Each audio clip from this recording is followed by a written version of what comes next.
Hi everyone and welcome. I'm kicking off a new series of videos which are going to be in a podcast style, hopefully educational podcast like videos. So please stay tuned for this, and if you learn something from this video, please give it a thumbs up so other people can learn about it too. All right, welcome back to the deep dive.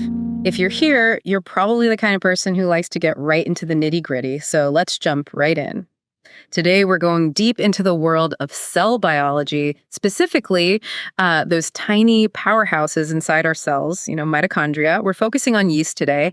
And get this, the shape of those little mitochondria, it really matters. It actually affects how well they work and even the overall health of the cell. Yeah, you hit the nail on the head there.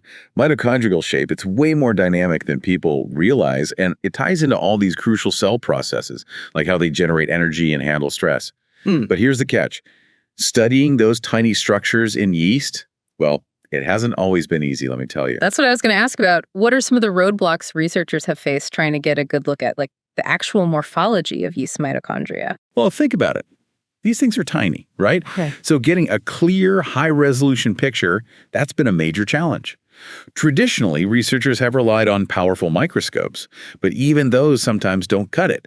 And then there's the analysis itself. Imagine manually tracing the outline of every single mitochondrion in a ton of images. Yeah. Talk about tedious. I can't even imagine. Yeah, it's not pretty. So researchers often had to settle for just a few snapshots, or they'd have to rely on more general descriptions instead of hard, quantitative data. It's like trying to understand a whole forest by just looking at a couple of leaves. So you're saying that the tools, or maybe the lack of the right tools, was holding back research in this area. Exactly. And that brings us to the exciting part of our deep dive today. It's all about open science, the idea of researchers sharing their tools and methods with the world. I love that. Collaboration, right. Absolutely. Today, we're spotlighting the work of Wojtova, Rinner-Thaler, and their team. They developed this amazing automated method for analyzing yeast mitochondrial morphology using, get this, standard microscope images. And here's the best part. They made all their tools freely available to other researchers. No more reinventing the wheel. Everyone benefits. Talk about a game changer. So let's get into the nuts and bolts of their approach. First things first, we need to understand the limitations of those older methods. What made them so difficult to work with? Well, one of the biggest hurdles was just getting a clear enough picture to analyze those intricate mitochondrial networks. Yeast mitochondria, under normal conditions, they form these complex, interconnected tubular networks. And traditional light microscopy, while common, it often lacks the resolution needed to see those fine details accurately.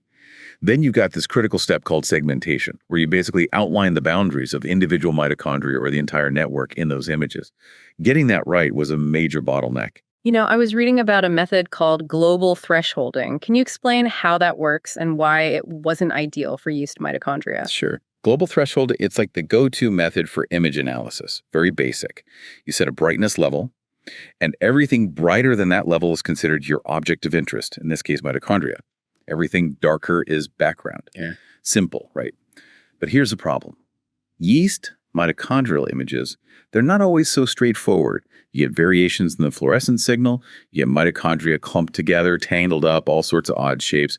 And global thresholding, it just can't handle that complexity. It might merge separate mitochondria into one big blob, or it might pick up areas that aren't even mitochondria, creating these ghost fragments. So it's like trying to define the coastline of a country with just one straight line. You're going to miss all the inlets and bays and probably end up with some extra territory that doesn't actually belong. Perfect analogy. And because of those inaccuracies, any measurements you take based on that segmentation, like the length of mitochondrial fragments, how circular they are, how branched the network is, all of that becomes unreliable. So researchers often had to stick with general observations instead of getting into the detailed quantitative data that could really push the field forward. So the takeaway is that traditional methods like global thresholding, they just weren't cutting it for yeast mitochondrial analysis. Right. They were inaccurate, and they really limited the kind of research that could be done. Okay, so now let's talk about the exciting stuff, the solution. This team used deep learning, which sounds super high-tech. Can you explain it in a way that makes sense, even if you're not a computer scientist? Absolutely. Deep learning, it's like a brainy form of machine learning that's become a rock star in image analysis. Instead of relying on simple rules like those brightness thresholds, Deep learning models are trained on massive amounts of data. They learn to recognize complex patterns and features directly from images, like a superpowered image detective. So what Vojtova, Rinathaler, and their team did was pretty clever. They started with an existing deep learning model called Mitosegnet, which was already trained to identify mitochondria in mammalian cells. Think of it as a model with a basic understanding of what mitochondria generally look like. So like a basic blueprint. Exactly. But here's where the real innovation comes in. They knew that yeast mitochondria are unique. They have their own quirks. So they didn't just apply Mitosegnet blindly to yeast images. Instead, they took the time to retrain it, specifically using a huge collection of yeast mitochondrial images that had been carefully labeled by experts. So it's like taking a chef who's great at Italian cuisine and then giving them intensive training in French cooking techniques so they can master both. Spot on. That's exactly it. They fine-tuned the model to become an expert in yeast mitochondria. And the result of all that retraining was a brand new specialized model, which they called Mitocyst. And to really showcase its power, they did a head-to-head comparison with that old standby global thresholding. And that's where figure 1 in their paper comes in, right? It really highlights the difference between the two approaches. It's the money shot. Yeah. Part A of figure 1 shows us those side-by-side microscope images of yeast cells, both in their normal state with those tubular mitochondria, and then after they've been stressed out with hydrogen peroxide, which makes the mitochondria break apart, we see the ground truth, which is basically the gold standard, the expert-made outlines of the mitochondria. Then we see what global thresholding came up with, and finally, the results from their fancy Mitocyst model. And let me tell you, the difference is striking. Global thresholding, it makes all these mistakes, creating those phantom fragments and failing to separate mitochondria that are close together. Mitocyst, on the other hand, it's super clean, super accurate. It's like it can see right through the clutter. And it's not just about looking good, right? Part A also includes this thing called the DICE coefficient, which I gather is a way to measure how well the automated segmentation matches up with the ground truth. The DICE coefficient, it's a way to quantify the accuracy. A perfect score is 1, meaning a complete match. And guess what? Mitocyst, it scored way higher than global thresholding. And the really cool part is the p-value they report. It's a statistical thing, but basically, a low p-value means you can be super confident that the improvement you see with Mitocyst isn't just a fluke. It's a real significant difference. That's a big deal in science. So it's like the proof in the pudding. They showed that their model is not just prettier, it's actually much more accurate. Exactly. And it gets even better. Part B of figure 1 looks at how the two methods measured things like the length of those mitochondrial fragments and how circular they are. And again, global thresholding, it kind of messes things up. It tends to overestimate the length and underestimate the circularity compared to the ground truth in Mitocyst. Why is that? Why does it get those measurements wrong? It all goes back to those segmentation errors. When global thresholding lumps together mitochondrial bits that shouldn't be together, or includes extra stuff that's not really mitochondria, it skews the measurements. It makes the fragments seem longer and less round than they actually are. Mitocyst, because it's so much more accurate at outlining the mitochondria, it gives you a much truer picture of their actual shape and size. Got it. So figure 1 really sets the stage. It shows us that Mitocyst is a huge improvement over the old way of doing things. It's a total game changer. Okay, so we've established that they have this awesome, accurate tool. Now, how did they actually put it to use to answer biological questions? That's where figure 4 comes in, right? You got it. Figure 4 is where they really put Mitocyst to work. They wanted to investigate how mitochondria behave in a specific yeast mutant called ME1, both under normal conditions, and when the cells were exposed to oxidative stress, which is like a type of cellular damage. And they compared this mutant to regular wild-type yeast.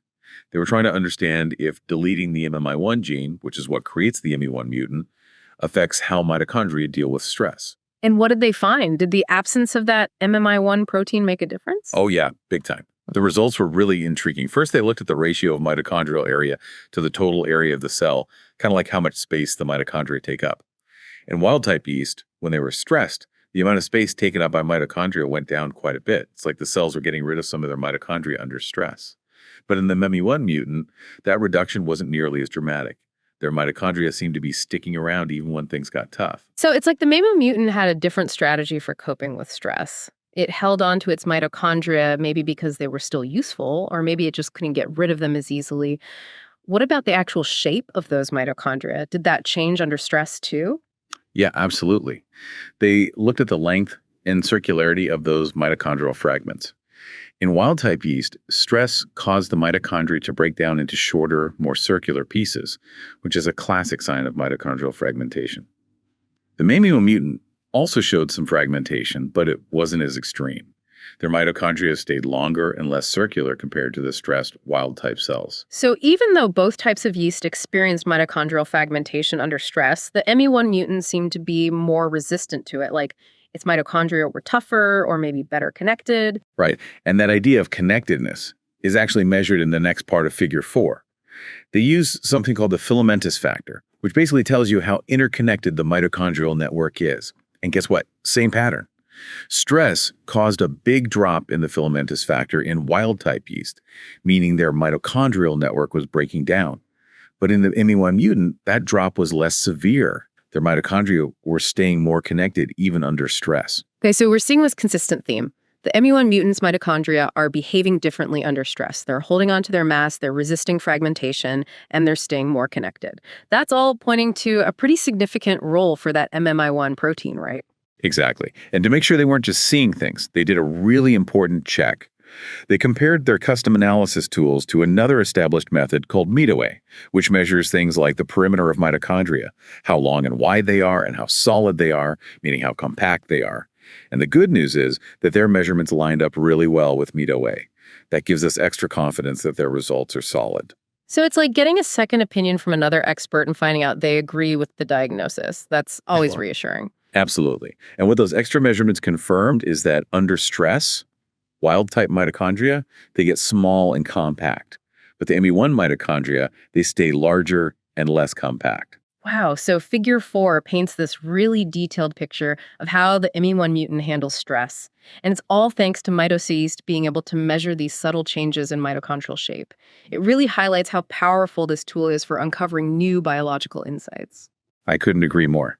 And this leads to their hypothesis that the MMI1 protein is involved in breaking down mitochondria when the cell's under stress.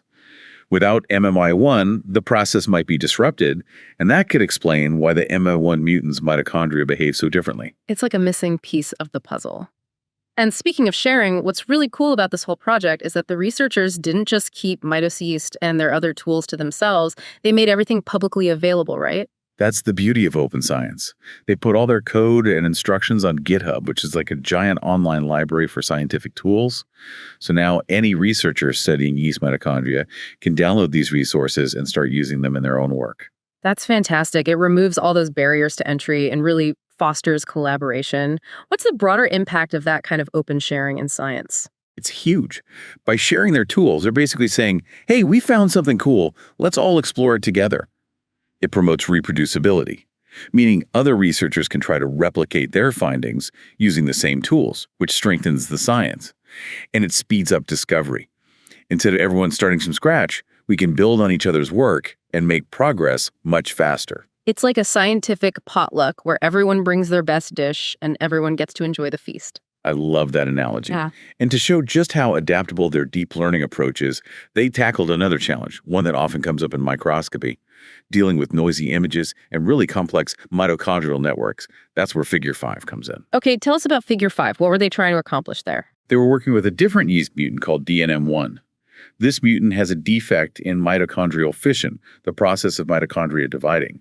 So instead of having nice separate mitochondria, they form these super interconnected web-like networks. And those images can be really tricky to analyze because they're so complex, and sometimes they have a lot of background noise, like little specks that can confuse the analysis. So they needed a way to see the forest for the trees, so to speak. Exactly. So what do? They took their awesome Yeast model and retrained it specifically using examples of those messy DNM1 images. They fine-tuned it to become a noise-filtering, network-analyzing machine, which they called Mitochondria for a clean background. And it worked. It could actually make sense of those complex images. It did. Part A of Figure 5 shows how well Mitochondria segmented those intricate mitochondrial networks.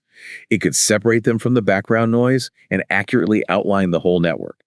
And in parts B and C, they used the model to measure the length and circularity of those DNM1 mitochondria, and the results matched perfectly with what we know about this mutant. The DNM1 mitochondria were much longer and less circular than wild-type mitochondria, which is exactly what you'd expect if they can't divide properly. So it's like they took their already amazing tool and gave it an upgrade, making it even more powerful and versatile. Exactly. And the key takeaway here is that their deep learning approach is flexible. If you have a different mutant with weird-shaped mitochondria, or if your images are super noisy, you can retrain the model to handle those specific challenges.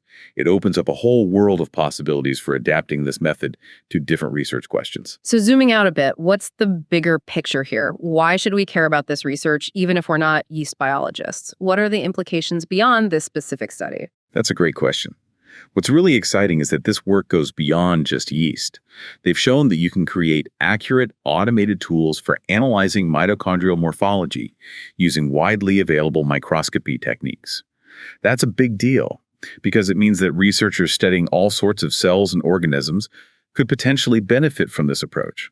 And remember, mitochondria are crucial for energy production and overall cell health in all eukaryotic organisms, including humans. So understanding how their shape and structure are related to disease or aging, that's a huge area of research. Exactly. And having these kinds of tools makes it so much easier to study those connections. It's like having a high-powered lens that lets you see things you couldn't see before.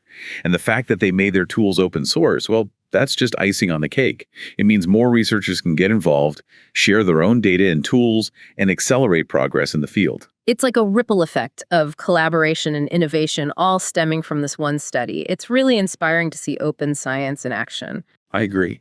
And on that note, I think it's worth pondering how these principles of open science and adaptable tools could be applied to other areas of research. What other fields could benefit from this kind of collaborative approach? What mysteries could we unravel if we had the right tools and the willingness to share them with the world?